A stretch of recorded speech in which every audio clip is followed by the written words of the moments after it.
La chronique bourse, la quotidienne Zone Bourse, Anthony Bondin.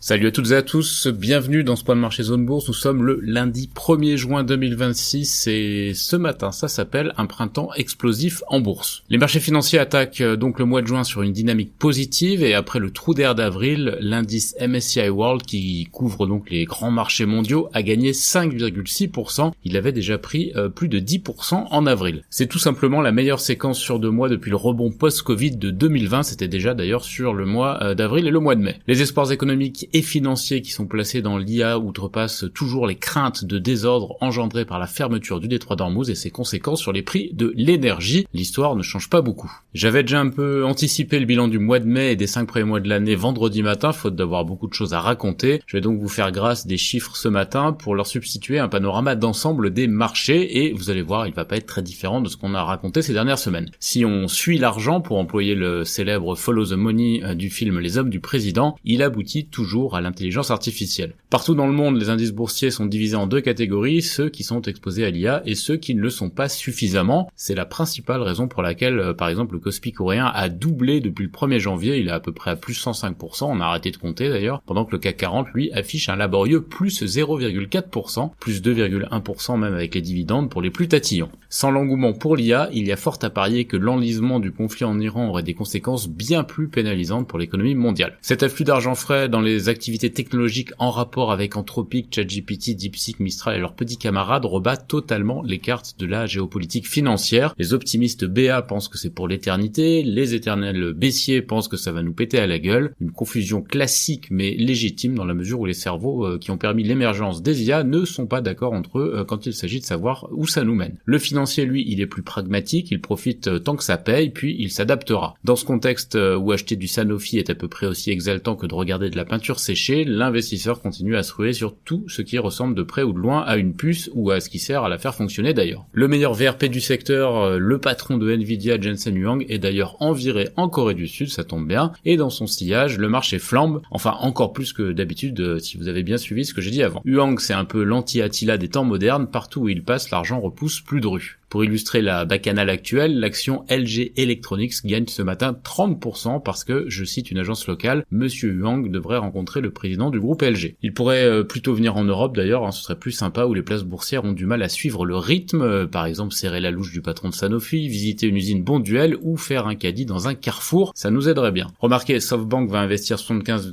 milliards de dollars dans un réseau de centres de données dédiés à l'IA en France, c'est davantage que ce qui était prévu et c'est plutôt une bonne nouvelle. Pour faire le lien avec ce que je soulignais précédemment, la société d'investissement japonaise vient de dépasser l'équivalent de 295 milliards de dollars de capitalisation et de dépasser Toyota Motor comme première capitalisation nippone. C'est plus que LVMH au passage, et c'est là qu'est l'argent actuellement, même si ça ressemble à de l'exubérance irrationnelle. La semaine boursière sera, elle, marquée comme chaque début de mois par le compte à rebours jusqu'aux chiffres mensuels de l'emploi aux États-Unis qui seront publiés vendredi. La statistique revêt toujours une grande importance pour l'évolution de la politique monétaire de la Fed à l'heure où le débat sur une éventuelle hausse de taux fait rage. Côté Europe, ce sont les données de l'inflation dans l'UE en mai qui seront dévoilées mardi, qui seront scrutées de près. Il n'y a pas vraiment de suspense dans la mesure où l'Allemagne, la France et l'Italie ont déjà annoncé la couleur la semaine dernière. Les économistes anticipent 3% d'inflation annuelle en Europe. Dans le volet géopolitique, rien n'a encore été conclu entre les États-Unis et l'Iran pendant le week-end, ce qui a eu pour effet de faire légèrement remonter les cours pétroliers ce matin. Le Brent reste autour de 93 $ le baril, c'est quand même assez loin des pics récents, mais trop haut pour détendre l'atmosphère. Bloomberg a révélé qu'environ un quart des grands pétroliers non iraniens bloqués dans le golfe Persique au début de la guerre ont réussi à sortir, je cite, petit à petit, lentement et discrètement. En tout cas, Téhéran a frappé un site au Koweït avec un missile pendant le week-end et Washington a frappé des installations iraniennes dans le sud du pays. Les manifestations de force continuent donc de part et d'autre. Quelques infos importantes pour bien commencer la semaine. D'abord, l'UE envisage de geler temporairement le plafond tarifaire qu'elle a imposé au pétrole russe alors que la guerre au Moyen-Orient entre dans son 4e mois. L'Inde a réduit les taxes à l'exportation sur l'essence, le diesel et le kérosène.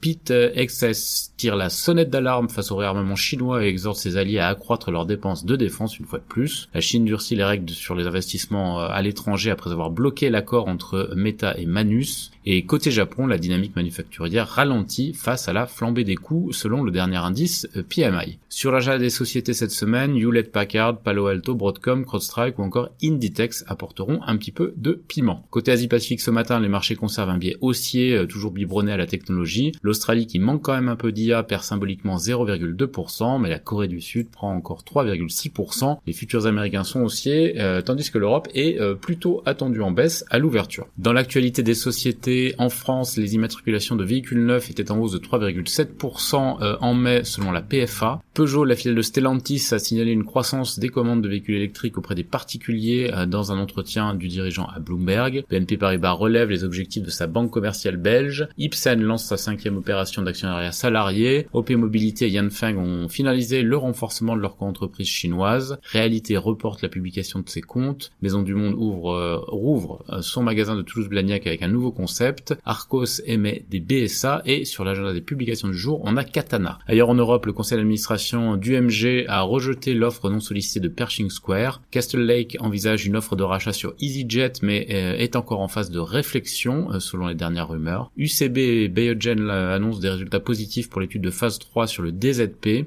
HSBC veut relancer son activité de banque d'investissement à Hong Kong. Novartis a présenté des données positives sur Pluvicto et un candidat radiopharmaceutique expérimental dans le cancer de la prostate. Bayer atteint son critère d'évaluation principal dans l'essai de phase 2 Aracog. Le PDG du groupe de défense tchèque CSG confirme la poursuite des négociations pour une prise de participation dans KNDS. Landis+Gyr confirme ses perspectives de moyen terme. Rio Tinto a lancé la mise en service de l'extension de sa fonderie bas carbone du Québec pour 1,5 milliard de dollars. Swiss Life a terminé son programme de rachat d'actions de 750 millions de francs. Moody's a relevé la note de solidité financière de Generali de A2 à A1. Recticel acquiert Isopanel pour 16,5 millions d'euros et Leonardo annonce une commande de 2 avions C-27J Spartan par le ministère de l'Intérieur roumain. Côté Amérique du Nord, les premiers PC Windows équipés de puces Nvidia arriveront d'ici la fin de l'année pour concurrencer AMD et Intel. Meta mise sur un pendentif IA et des vêtements connectés pour relancer son hardware selon The Information. Yum Brands négocie la cession de Pizza Hut à Long Ranch Capital.